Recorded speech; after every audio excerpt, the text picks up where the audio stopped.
Oke, kita lanjutkan. Contoh kedua, bagaimana kita bisa melihat scientific reasoning dalam penulisan sebuah paper. Jadi, ini sangat penting nanti agar kita belajar bagaimana kita bisa menempatkan scientific reasoning dalam sebuah paper, jadi sebuah karya ilmiah. Jadi, scientific reasoning itu memang harus ada dan ya harus bagus sebagus mungkin kita bisa membuat scientific reasoning yang sangat smooth dalam sebuah paper. Oke,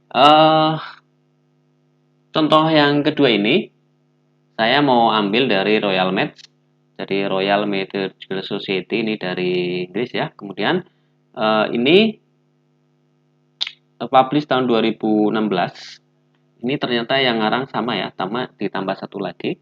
Jadi Shimizu, terus kemudian Ambrizi, lalu ada Liebman.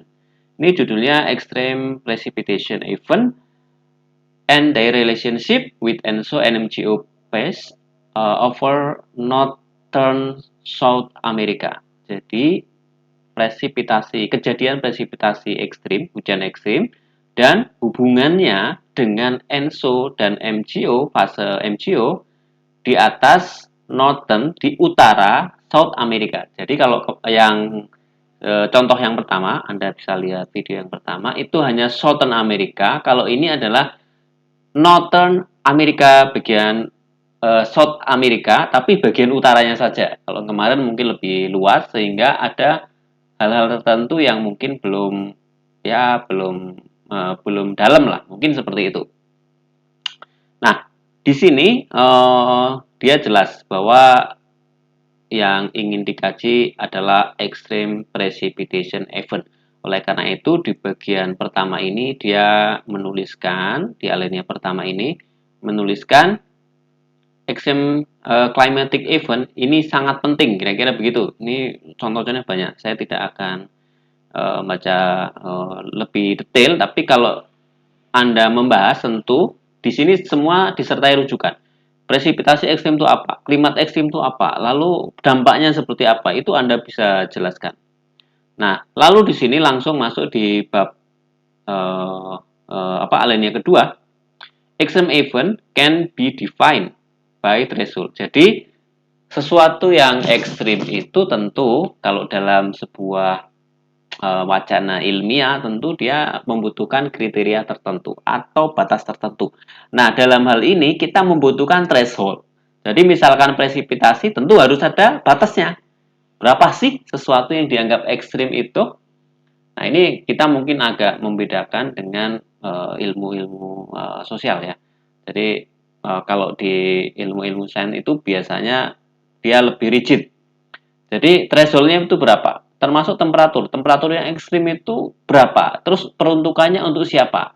Karena tentu berbeda kalau misalkan untuk binatang dan untuk manusia itu pasti berbeda. Nah, di sini langsung ditentukan ada batasnya. Jadi sebelum dia membahas ENSO dan MGO ini, dia membahas batasnya itu apa. Lalu di sini sampai dia menghubungkan dengan bagaimana perubahannya ini terhadap climate change misalkan. Maka dia kaitkan dengan IPCC. Lalu selanjutnya dia masuk di bagian ini, di alinea ketiga. Jadi kalau alinea pertama itu masih general. Alinea ketiga ini dia di sini in particular there are two phenomena whose effect especially important for South America extreme event. Nah, jadi secara khusus ada dua fenomena yang berpengaruh terhadap di Amerika Selatan kejadian ekstrimnya. Yang pertama itu adalah El Nino atau ENSO, El Nino Southern Oscillation. Lalu ada MGO. Nah, jadi ternyata di sana kajiannya dia mungkin fokus di El Nino dan MGO.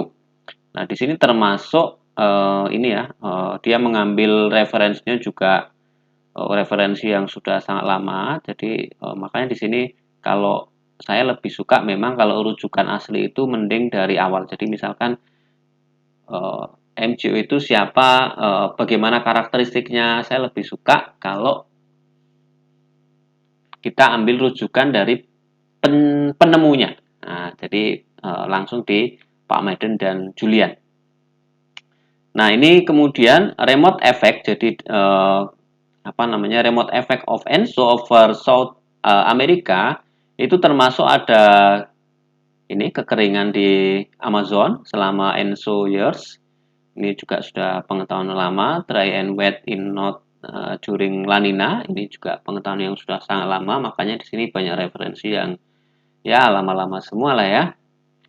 Kemudian di sini, jadi kalau ini dampak MGO ya, ENSO. ENSO ini disebutkan di awal untuk alinea ketiga, lalu dia kemudian sebaliknya MGO itu berkaitan dengan posisi dan intensitas South Atlantic Convergence. Jadi seperti disebutkan bahwa MGO itu juga dikaitkan dengan bagaimana SATS. Mungkin kalau di Indonesia dikaitkan dengan ITJZ, mungkin seperti itu ya. Ini juga penelitian juga sudah cukup lama dan to the frequency of occurrence of extreme precipitation over South America. Jadi aktifnya MGO itu dikaitkan dengan peningkatan presipitasi ekstrim.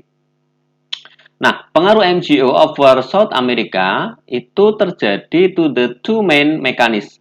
Jadi ada dua mekanisme yang terjadi di South America. Itu yang pertama adalah ada equatorial eastward propagation of MGO. Jadi cara propagasi di equatorial MGO yang terkait dengan konveksi. Ini banyak sekali juga yang menulis. Ini biasanya dikaitkan dengan gelombang. Lalu ada Pacific South America like wave train in intraseasonal scale. Jadi ada Pacific South America wave train, jadi gelombang yang seperti gelombang di Pasifik Pasifik Selatan Amerika. Ini intraseasonal scale. Jadi intraseasonal, jadi antar season. Nah, seperti paper sebelumnya bahwa scientific reasoning itu seringkali menggunakan kata however, namun demikian. Jadi di sini judulnya itu meningkatkan, gitu kan, MGO itu. Nah, sekarang recent study, round, mount dan seterusnya.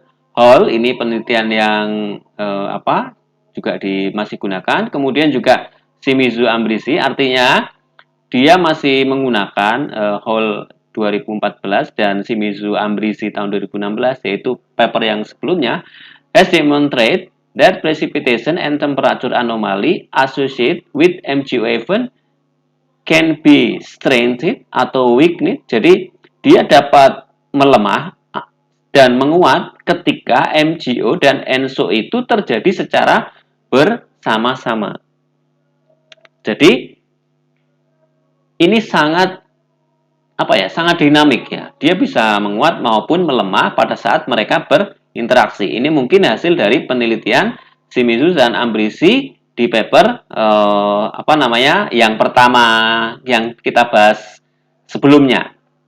Nah, karena apa? Karena kita tidak membahas masalah resalnya. Jadi kalau membahas resalnya nanti Anda baca di abstraknya atau kemudian di conclusion atau di discussionnya, itu nanti kelihatan.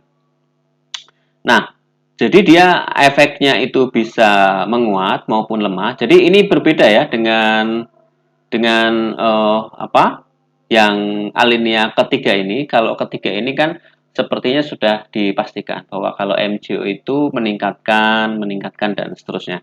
Ternyata di sini tidak. Ternyata di sini bisa melemah maupun menguat kalau terjadi secara bersamaan. Di sini disebutkan lagi sebagai tambahan alasan, ini sudah berdasarkan penelitian ya.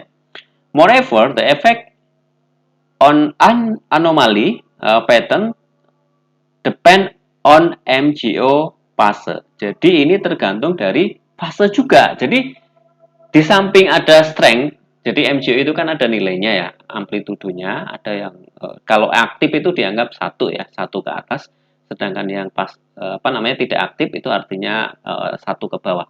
Nah, itu tidak tergantung dari itu juga, tapi juga tergantung dari fasenya juga. Nah, jadi di sini ada dua pernyataan yang berbeda, yaitu A VSB Yang pertama A itu menyatakan bahwa kalau ENSO itu sudah jelas ya, pada saat ENSO dia La Nina, maka dia meningkat, misalkan dia di daerah Amerika Selatan itu meningkatnya curah hujan, sedangkan El Nino, sedangkan La Nina sebaliknya. Ini di Amerika Selatan ya, bukan di Indonesia. Lalu kalau terkait dengan MGO, ini peneliti-peneliti sebelumnya itu dia menyatakan bahwa memang ada peningkatan, dan yang terkait dengan apa namanya SARS tadi itu memang MGO itu bisa meningkatkan. Nah, tapi penelitian yang terbaru itu menyebutkan bahwa dia bisa meningkat maupun bisa melemah. Nah, kemudian dia tambahkan lagi, efek anomali ini tidak hanya masalah pada saat MGO aktif saja, tapi juga pada saat MGO fase MGO-nya. Nah, oleh karena itu ini ada dua pernyataan yang ya perlu diuji lagi.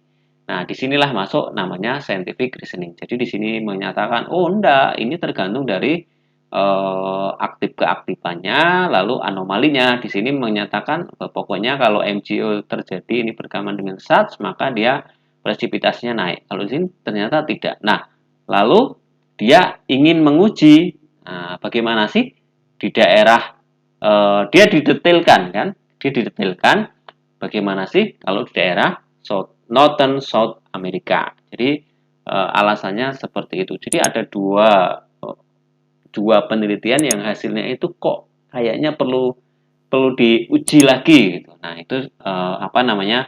Namanya scientific reasoning yang kita bisa dapatkan dari penelitian ini. Oke, mungkin ini contoh yang kedua. Nanti kita akan tambah lagi contoh satu lagi sebagai contoh ketiga.